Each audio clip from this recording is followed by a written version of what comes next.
శ్రీ గురుభ్యో నమః శ్రీ మహాగణపతి నమః 15 డిసెంబర్ నుండి 21 డిసెంబర్ వరకు ద్వాదశ రాశుల వారికి చంద్రమాను అనుసరించి గోచర రీత్యా ఎలా ఉంటుందో చూద్దాం.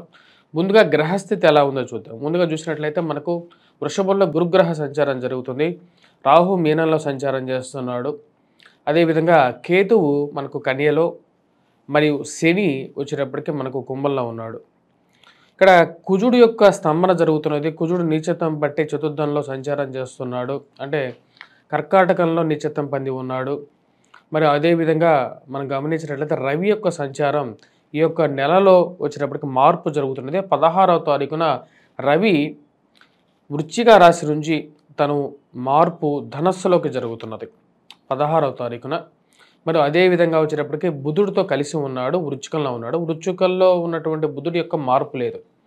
శుక్రుడు మనం గమనించినట్లయితే మకరంలో సంచారం చేస్తున్నాడు అన్నమాట.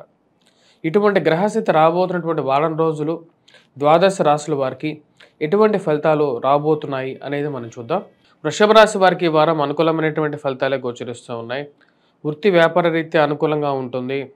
ఆరోగ్య సంబంధితమైన విషయాల్లో అనుకూలమైనటువంటి ఫలితాలు పొందగలుగుతారు. ఈ రాశి వారికి వచ్చేటప్పటికి ముఖ్యంగా ధైర్యం అనేది ముందుంటుంది. ఎంతటి కష్టం వచ్చినా సరే దాన్ని ఎదుర్కోగలుగుతాను అనేటువంటి ఒక దృఢ సంకల్పంతో ముందుకు జరుగుతారు. బాతృ సంబంధితమైన విషయాలు, భూ సంబంధితమైనటువంటి లావాదేవీలు, ఇన్వెస్ట్మెంట్స్ పరంగా మీరు తీసుకున్నటువంటి నిర్ణయాలు సబబుగా ఉంటాయని చెప్పి 10 మందితో మెప్పు పొందగలుగుతారు.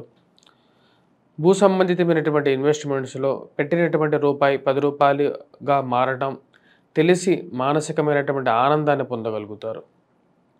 ఈ వారం సానుకూలమైనటువంటి ఫలితాలు పొందగలుగుతారు. వృత్తిపరంగా సానుకూలంగా ఉంటుంది. ప్రమోషన్స్ గురించి, ఇంక్రిమెంట్స్ గురించి మీరు చేస్తున్నటువంటి పనులు మరి ఉన్నతాధికారుల మెప్పు పొందగలుగుతారు. సమయానుకూలంగా పనిచేస్తున్నారు అనే ఒక మెప్పు రాగలుగుతుంది. రాశి వారికి అధికమైనటువంటి శరీరమైనటువంటి వేడి, అంటే ముఖ్యంగా రవి అంత అనుకూలమైనటువంటి స్థితిలో లేడు. శరీరమైనటువంటి వేడి, జ్వరపీడనం జరగడానికి ఆస్కారం అనేది గోచరిస్తూ ఉన్నది.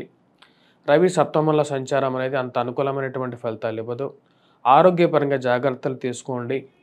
అధికమైనటువంటి దుర్వ్యయానికి దూరంగా ఉండండి. దుబారా ఖర్చులకి దూరంగా ఉండటానికి ఎక్కువగా ప్రయత్నం చేయండి. 16వ తారీఖు నుంచి రవిగ్రహ సంచారం అనేది సప్తమంలోకి జరుగుతున్నది. ఇది వైవాహిక జీవితంలోనూ మీరెంతో కష్టపడి ఇంటికి మీరు చేస్తున్నటువంటి శ్రమని గుర్తించకుండా, మీరు చేస్తున్నటువంటి శ్రమను గుర్తించకుండా మిమ్మల్ని అనేటువంటి మాటలను మీరు ఎక్కువగా సహించరు. ఏదైనా విషయాన్ని నిర్మోహమాటంగా చెప్పేటువంటి ముక్కుసూటితనంతో మీరు చెప్పగలుగుతారు. అది కార్యాలయాలైనా సరే, మీ గృహమైనా సరే, ఎక్కడైనా సరే మీరు అదే విధంగా ఉంటారు. రాజకీయపరంగా అనుకూలమైనటువంటి ఫలితాలు గోచరిస్తూ ఉన్నాయి. ప్రమోషన్స్, ఇంక్రిమెంట్స్ విషయంలో మీరు చేస్తున్నటువంటి ప్రయత్నాలకి ఒక అడుగు ముందుకు పడుతుంది. ట్రాన్స్ఫర్స్ రిలేటెడ్ ఇష్యూస్లో ముందడుగు పడటం అనేది మానసిక సంతృప్తిని ఇవ్వగలుగుతుంది. ఈ రాశి వారికి సప్తమంలో రవిగ్రహ సంచారం అనేది ఆ యొక్క విషయంలో వైవాహిక జీవితంలో మాట తోలటం విషయంలో జాగ్రత్తగా ఉండండి. మీరు కోపాన్ని కంట్రోల్ చేసుకోవాలి అని చెప్పడం నా యొక్క ఉద్దేశం. ఏదైనా ఒక విషయం మాట్లాడేటప్పుడు ఆచితూచి మాట్లాడండి. ఇది మీకు అనుకూలమైనటువంటి ఫలితాలు ఇవ్వగలుగుతుంది. రాజకీయపరంగా ఉన్నత స్థాయికి చేరుకోవాలని చెప్పి మీరు చేసేటువంటి ప్రయత్నాల్లో ముందడుగు పడుతుంది. సంఘంలో గౌరవము, గుర్తింపు కలిగినటువంటి వారితో పరిచయాలు ఏర్పరచుకోగలుగుతారు. ఇది అనుకూలమైనటువంటి ఫలితాలు ఇవ్వగలుగుతుంది.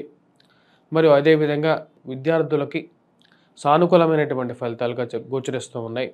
ముఖ్యంగా మ్యాథమెటిక్స్ డిపార్ట్మెంట్లో పనిచేస్తున్నటువంటి వారు, అంటే ఇంజనీరింగ్ డిపార్ట్మెంట్ కానీ మ్యాథ్స్ మీద ఎక్కువగా దృష్టి సారిస్తున్నటువంటి వారికి ఎక్కువగా సానుకూలమైనటువంటి ఫలితాలు పొందగలుగుతారు.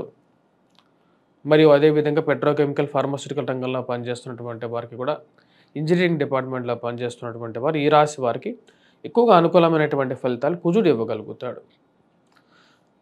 ముఖ్యంగా ఈ రాశి వారికి పోటు సంబంధితమైనటువంటి లావాదేవీల్లో కూడా సానుకూలమైనటువంటి ఫలితాలు పొందడం అనేది జరుగుతుంది. రెండో వివాహ ప్రయత్నాల్లో, డైవర్స్ రిలేటెడ్ కేసెస్లో కూడా ఒక మంచి తీర్పు మీకు సానుకూలమైనటువంటి ఫలితాలు పొందగలుగుతారు.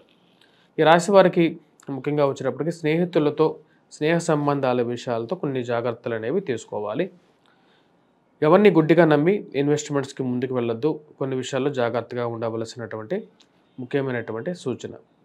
ఈ రాశి వారు ముఖ్యంగా చేసుకోవాల్సినటువంటి పరిహారాలు ఒక విషయానికి వస్తే, గురుగ్రహ మంత్ర జపం చేసుకోవటం, దత్తాత్రేయ స్వామి ఆరాధన చేసుకోవటం, గాయత్రి మంత్ర జపం చేసుకోవటం అనేది ఒక మంచి ఈజీ పరిహారంగా చెప్పచ్చు.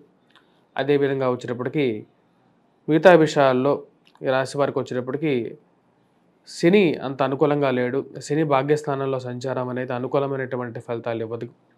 కాబట్టి వెంకటేశ్వర స్వామి దర్శనం చేసుకోండి. వీలైతే శనివారం పూట ఓం నమో నారాయణ అనే మంత్రాన్ని జపించండి. మరియు అదేవిధంగా ఈ రాశివారు మిగతా విషయాలు వచ్చేటప్పటికి అర్ఘ్యాన్ని సమర్పించండి సూర్యుడికి. తామ్ర పాత్రలో కాపర్ బాటిల్లో వాటర్ని తాగటం అనేది కూడా ఒక మంచి ఈజీ పరిష్కారంగా కూడా గోచరిస్తూ ఉన్నది. సూర్య నమస్కారం చేసుకుంటా కూడా సానుకూలమైనటువంటి ఫలితాలు పొందగలుగుతారు. స్వస్తి.